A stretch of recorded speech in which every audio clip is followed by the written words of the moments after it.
Welcome to the Newcastle Rugby League wrap-up. Round 1 saw Central get off to the perfect start under new coach Craig Miller. Both 2016 grand finalists, Souths and Macquarie, fall short in the opening games. Plus, we'll have all the tries and all the best bits and some wee bits from the weekend. But first, we're off to Harker Oval, where Western Suburbs host Cessnock. A new look Goanna side were up for the clash at Harker Oval, but the Rosellas were keen to make their home turf a fortress in 2017. An unusual mistake by the Goannas fell perfectly for a flying Brad Tye, who showed great awareness and great soccer skills to score the opening try. Joel Brown made no mistake with a conversion to make it 6-0 after 3 minutes of play. Tackle 4. Cessnock began to muscle up in defence. And it didn't take long for their attack to gel, with Jordan Warboys placing his kick perfectly for Carl Edwards. We have a try. Brent Mendyke added the extras and it was 6-all. West hit back shortly after though, and it was their new recruit Ryan Walker cutting through some poor defence to score under the posts. Brendan Halada's probably wishing he'd stay retired when he was given a closer inspection of the cricket pitch by the Rosellas forwards. West were beginning to gel in attack, but some desperate Goannas defence held them out. West were then dealt a blow when halfback Joel Brown was helped from the field with a knee injury. The Rosellas continued to apply the pressure, and soon they had their third of the day when another new signing, James Elias, crossed. The Goannas needed to score next, and they did just that when Corey Barber crashed over out wide. The kick was missed, and West would go into the sheds at the break, leading 16-10. The second half turned into a bit of an arm wrestle, but some quick thinking by Warren Shillings and James Elias allowed Ben Stone to cross. Cessnock were not done with yet. Geordie Warboys showed some great skill before Jake McNamara weighted his kick perfectly for Chris Pine out wide. Touched again, 12 more. But just when the Goannas had clawed their way back, Ryan Walker proved that you should always chase your kicks by scoring his second of the day in the corner. Callum Richardson then added the extras to make the score 26-14. And that's how it stayed at full time. At Townsend Oval, it started out as business as usual for the reigning premiers, when Roman Fepelay dived on a Liam Higgins grubber. Jason Keelan made it 6-0 to the Lions. Maitland soon had their first when Luke Dawn threw a lovely cutout pass that found Jackson Tynan. Tynan then found back rower Pat Robards, who scored in the corner. The Pickers then hit the front when Luke Dawn found George O'Brien with a lovely short ball. Souths hit back with new 5'8" Ryan Glanville showing some good footwork to score near the posts. Another nicely weighted kick from Higgins almost resulted in a try to Jason Livick, but the big fella just couldn't hang on to the ball. Souths were looking great, but again they were denied by the chalk when Jason Keelan came centimetres close to scoring his first try in the corner. The second half was a much different story.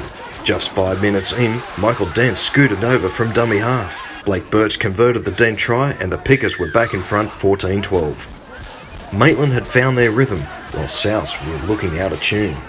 This effort almost resulted in another try, only for Lachlan Walmsley to save the day. The Pickers went further ahead when their other big signing, Dane Tills, barged over close to the line. And wasn't the big fella happy? Birch added the extras and the Pickers now led 20-12. Maitland then produced a nice play from the scrum, with that man again, Luke Dawn, delivering the last pass for Tynan to score in the corner. A great kick from the sideline by Birch extended the Pickers' advantage to 26-12. It was starting to look easy now for the Maitland side, and Liam Fallen got in on the act and scored the Pickers' 6th try of the day. Birch again added the extras to make it 32-12. The Lions had one last trick left up their sleeve. From the restart, Lachlan Walmsley on debut plucked this kick out of the air to score arguably the try of the match. 2 late penalties extended the Pickers' lead back out to 20, and Maitland deservedly winners 36-16 over South Newcastle.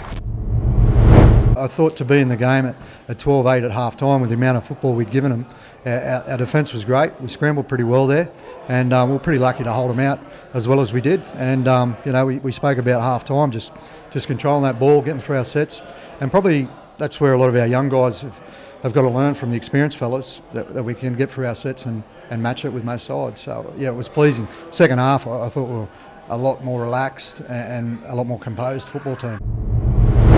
Pretty disappointing second half. I thought we weren't our best in the first half, but our second half was terrible, really. Yeah, and I think we all know that. I think we've got nine guys new from the grand final side last year. I think Kilo and young Glanville. I think they'll get a good combination together. First game wasn't so great for all of us, but I think they'll be good. Yeah, it's a good tough game, mate. It doesn't matter what comp you're in, you know. Game of footy is always tough, and you know they're the defending premiers, so it was great to get off to a good start with the boys. You know, it felt like we were down by 20 there at half time, but the way the amount of defence we had to do just made it very hard on ourselves. So when we saw the scoreline at half time, we knew that if we hung on to a bit of ball, you know, we'd come good, and we certainly did that. It was very pleasing.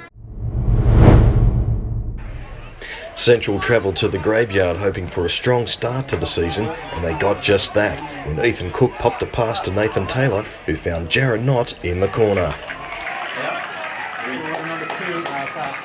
Brad Murray converted to make it 6-0 to Central. The early play was all in Curry's half until Ryan Welsh booted a nice 40-20 to get his side out of trouble. The Bulldogs were now enjoying good field position, and a quick-stepping Ryan Welsh cut straight through the Central defence, and the Red, White and Blues had their first try.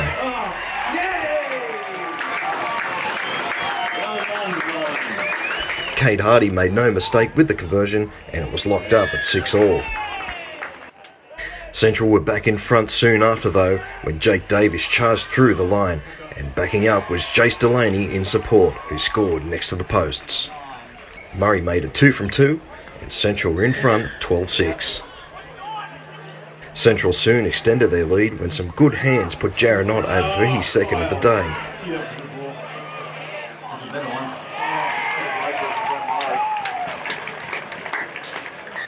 The Butcher boys almost went further ahead, but Cook just couldn't ground the ball. Curry then got the first points of the second half when Corey Holman dashed from dummy half to find Mick Campton charging onto the ball. Kate Hardy converted again, and it was now 16-12. That would be the end of the scoring for the Curry Bulldogs though, as Central began to click in attack.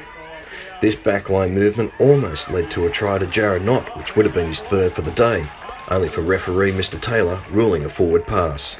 Jace Delaney was finding plenty of room up the centre from dummy half, and some lazy defence allowed the number 9 to run straight through. Delaney then found the flying Jake Mason, who raced away to score underneath the posts. Murray kicked his third, and the Butcher boys led 22-12. The Butcher boys then attacked the right side, and Cameron Anderson still had some work to do before he crossed over out wide. The game was in the bag for Central, but unfortunately the game turned ugly in the dying stages. The Bulldogs' Tom Leslie fumbled the ball and then turned up with a swinging arm. Things erupted from there, and the next few minutes was horrible to watch. Several players from both sides should be expecting lengthy spells on the sideline. When the tempers were finally calmed down, Leslie was sent to the bin for 10 minutes for starting the brawl, and Nathan Taylor soon followed afterwards with a 10-minute spell of his own. But at full time, Central had done enough to secure the 2 points with a solid 26-12 victory. We'll find out what happens to those players midweek. Comes back then out to Allen. Now to Chris Hyde. Sending it away. Briggs cuts out one, finds Subner. He throws the dummy. He's got the line in front of him and scores the first try for the Scorpions in 2017. Just get in the grind there and go set for set. Instead, they turned it over. Here we go. Show and go. They were already on the way out. This is Casey Burgess. That's the 10-metre line. Live and exclusive here on Bar TV Sports. They're looking for their first try of the season. Wow. And Kelly does exactly that. Well, here it is here on the replay here. Adams looking around, switched the play, didn't he? And Kelly just took the line on, and Randall Briggs tried to bring him down by the collar, but it was just not enough. Will he be the new Bradley Murray in 2017? Maybe not with a kick like that. Goes short to Glowy. Luckily Gallen was there. That's Adams. Newman sending it through the back line. Gagai pops it out the back to Newman. He throws the dummy, offloads, and they're in again. Kyle Kennedy. Well, here it is on the replay. Adams again instrumental. Quick hands from Newman to finding Gagai. Gagai offloaded it back to Nick, and there's the support. And, well, Pye will. I don't think he saw that coming. No, he didn't. Definitely not. The big thing with Newman, but he stayed alive. He kept himself in the game, played it till it was finished. Back to Adams. Here's space. Here's a chance out wide as Kennedy. He's down the touchline. Oh, they've put the big palm out, but that hasn't stopped the try in the end. Yeah. They won't be denied, the Seagulls here. Smart thing from Gagai. He stayed alive on the inside. Here we go. Long ball. Nice. And we can see Canor touch the ball here and knock it down. Jacob stays alive, picks the ball up. And this is a great effort here. Cantor comes again. Rolls, try. Here's the kick from 19 out. 10 to the left of the post. This one looks better.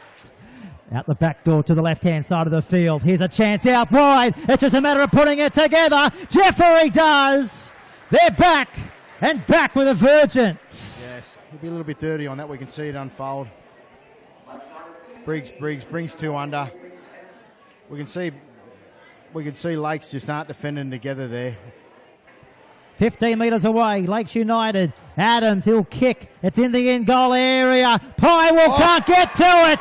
He should have played at it because Kyle Kennedy has snatched a try from thin air. I asked you a moment ago, full-back should attack footballs in high air. Yeah, exactly, mate. What's going through your mind when you see this? Chance, mate. You're getting after it. You're on your bike. You can see Pywell's not even working that hard. You know, it's very, very disappointing from a coach's point of view. Did he get mixed up with the soccer line? Now, this is the thing that goes on and on and on here at this ground. Yeah.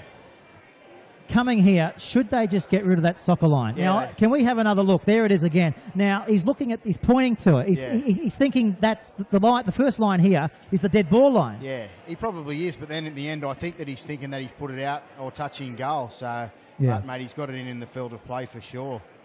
Here's the kick from the touchline. Can he convert the Kennedy try? It looks good. It's a ripper. 20 seconds to go in the first half.